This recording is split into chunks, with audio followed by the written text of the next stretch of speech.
Welcome to Tales from South Florida. I'm your host, Bill Monty. On this episode, we are looking at the life and accomplishments and downfall of George Merrick. If you don't know the name, well, you should, but it's not surprising that you don't.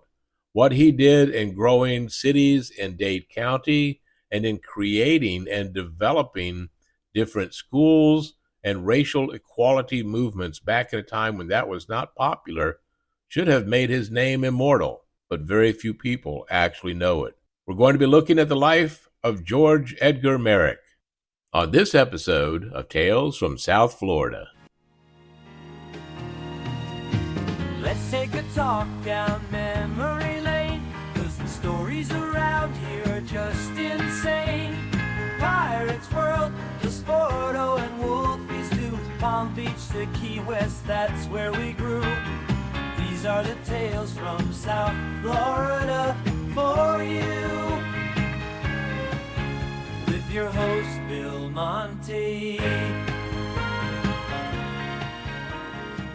George Edgar Merrick was born in Pennsylvania in 1886.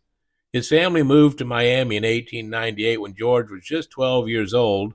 Later on, he attended Rollins College in Winter Park. I love Winter Park. It's beautiful up there. After graduating, he moved to New York to study law until 1911, when his father's death prompted his return to Miami. By October 1915, he was appointed by the governor of Florida to replace the current county commissioner in District 1 and spent the next 15 months on the commission championing the building of roads in South Florida, including some major streets and highways that would later serve to connect his well-planned community that he was going to call Coral Gables. Along with another commissioner, the two men ushered the vast majority of all road construction projects in Dade County. Just check this list out, folks. South Dixie Highway, the Tamiami Trail across the Everglades, the Causeway to Miami Beach, Ingram Highway, that we now call Old Cutler Road, and the Miami Canal Highway, and there's just so many others. And these improvements were part of the reason that the population in greater Miami quadrupled from 1915 to 1921. He basically, almost single-handedly, while working with some other people too, transformed a pioneer territory into a huge city, or metropolis, if you will. In 1922, on 3,000 acres of citrus groves and land covered in beautiful pine trees, which his father had left him, Merrick began carving out a town. He wanted to design this new town in great detail, featuring wide tree-lined boulevards, delicate bridges, sedate urban golf courses. He was passionate about his dream and devoted to the aesthetics of it all. He wanted to focus on the finest details of this town and not just on the big ideas about it all. In 3 years, Merrick spent over $20 million to build 1,000 Mediterranean-style houses, which complemented another building that he had designed and overseen the construction of. You might have heard of this one. It's called the Biltmore Hotel. In an interview with the New York Times in 1925, he stated, "Just how I came to utilize the Spanish type of architecture in Coral Gables, I really can't say, except it seemed to me to just be the only way houses should be built down there in those tropical surroundings." And once he was done building the core of Coral Gables, he decided to branch out creatively. There were a lot of people who weren't crazy about the Mediterranean revival style, and they rejected going to Coral Gables because of its lack of variety. George Merrick therefore decided he was going to design and build and oversee smaller communities, or what he called villages, within Coral Gables with different international influences. Now, folks, let's again think about what was going on during this time, okay? The country was experiencing a huge boom economically after World War I. Florida had been discovered. It seemed like it had never been discovered as much as it had in the early 1900s, I don't know, since Ponce de Leon. But there was a land boom that was historical and still talked about. And that's what was going on here. People like Carl Fisher, who we discussed in the last episode, George Merrick, John Deering, Addison Meisner, these people were taking this idea of buying land in Florida and being able to make money off of it and spreading that news to everybody. People were coming to Florida in droves to make their next fortune. There was an entire industry built on standing on the street corners of Miami, and there were people who just handed out these deeds to land. They just sold them. Sometimes it was the same land being sold to multiple people in the hopes that whoever actually showed up for it, well, they would get it.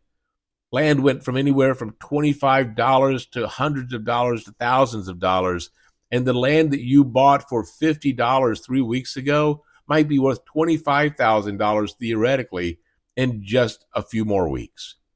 That's how it was going, and of course it could not be sustained. What was happening, and what would actually come to create an impact, maybe even more so than banks crashing in the Great Depression of 1929, was the Florida land boom collapse.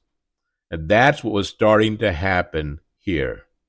So George Merrick, besides building Coral Gables and some surrounding areas, he's also credited with the establishment of the University of Miami with a donation of 600 acres of land and a pledged contribution of $5 million to the university.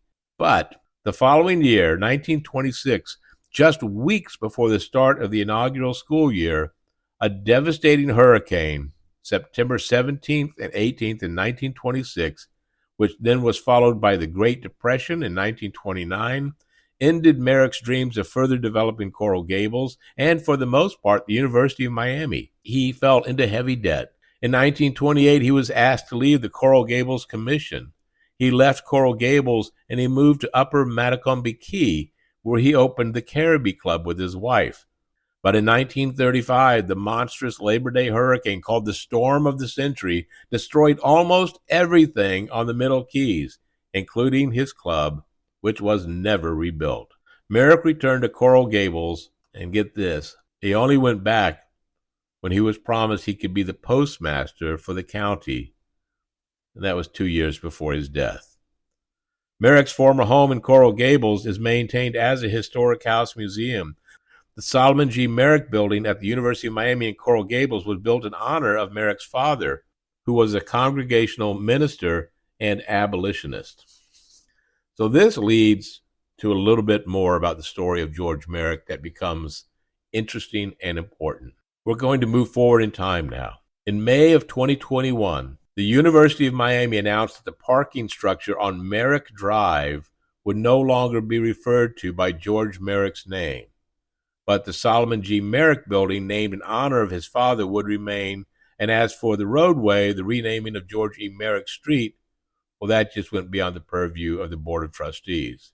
The university's decision was a response to a petition created by alumni and students in the wake of Black Lives Matter protests. Titled Rename University of Miami Facilities with a Racist History, this petition alleged that George Merrick boldly held and acted upon racist segregational beliefs throughout his life. So, and this is from Wikipedia now, okay? So if there's someone out here who knows that I'm about to spout some facts that are not correct, I hope you will write me at billmonty04@gmail.com and let me know. Stated in Wikipedia is that the petition did not mention that George Merrick faced criticism from the white community when he let the black community's housing cross over the color line, which violated segregationist laws of that time. The petition mentioned that Merrick looked up to his father, but did not mention that his father was an abolitionist and a reverend with one of the first American Protestant denominations to take a strong stand against slavery in the 1850s. Nor did it state that George Merrick lived in a society where segregation was legally required because of Jim Crow laws which predated his birth and were still in place after his death. In the early to mid-20th century, government sought to improve living conditions and public health and safety by clearing slums. This was all relevant to Merrick, who experienced a yellow fever epidemic and forced quarantine when he was moving to South Florida as a boy. In 1937, Merrick's proposed Negro resettlement plan as part of a slum clearance laws promulgated under President Franklin Roosevelt, would have relocated black residents to new locations outside of their current segregated housing in Miami. But that resettlement plan was never implemented. Merrick recognized that the living conditions for the black community were unfair, and he advocated for the black community's access to water, their ability to grow and access their own fresh food from their property, and the right to larger and more beautiful homes. In 1937's speech to the Miami Realty Board, Merrick lamented the unfair living conditions of the black community, recalling peddling vegetables when he was young and stating, "If I had anything in the wagon left over, I would go over to the Negro town and get rid of it." Sadly but truly, that is the picture of how we have always treated our Negro population. If anything is left over, anything we do not want, then the Negroes get that. It doesn't sound like the words to me of someone who was a racist. And maybe sometimes we shouldn't be so quick to abolish our past. I'm not saying that everything George Merrick did was wonderful or great. I'm sure the man, like many people on this planet, like most people, did some things that were wrong. But he also did some things that were right. But I'll leave that up to the people at the University of Miami who know probably better than I do. But I hope that we are being told and listening to all of the facts and not just some of the facts. George Edgar Merrick died March 26, 1942. All of the money and millions that he had made during his life were gone. And except for having a couple of streets named after him, he is all but forgotten in the South Florida community. So maybe take a moment the next time you're driving down one of the beautiful streets of Coral Gables to do a quick tip of the hat to a man named George Edgar Merrick. Read up on him. There's a wonderful book called Bubble in the Sand. I suggest everyone read it if you have any interest in the history of South Florida. It's a fascinating book. And a lot of the things that I talked about in this episode, the one about Carl Fisher, came from reading that book. I hope that you enjoyed this episode of Tales from South Florida. Please remember to click that subscribe button and the like button. Leave a review if you'd like. As always, you can contact us at billmonty04@gmail.com, or you can leave me a voicemail at 754-800-3170. Also, again, our new feature, you can send a text. It's not going to go through your phone. You're fine. Just look for the send a message link in the show notes, wherever you're listening to. If you're listening on my Buzzsprout website, if you're listening on Apple Music or YouTube, you're going to see that. You can just click that and send me a quick message. If you'd like me to reply, just let me know how to do that, and I'll be happy to get back with you.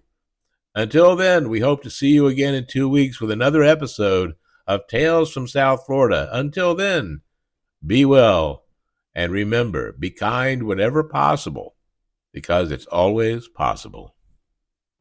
These are the tales from South Florida for you, with your host, Bill Monty.